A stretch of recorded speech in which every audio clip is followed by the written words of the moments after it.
অঙ্কে বলা আছে 3,7,11,15 এই প্রগতিটির প্রথম 12টি পদের যোগফল কত।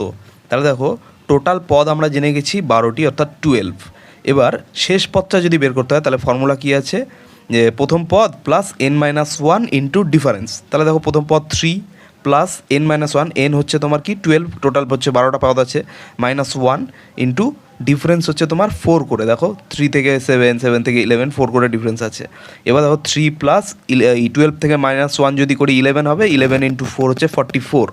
এবার এটাকে যদি প্লাস করে দিই 3 প্লাস 44কে প্লাস করলে হচ্ছে 47, তাহলে 47 আমাদের বের হয়ে গেল শেষ পদ যেটা, ঠিক আছে সেটা।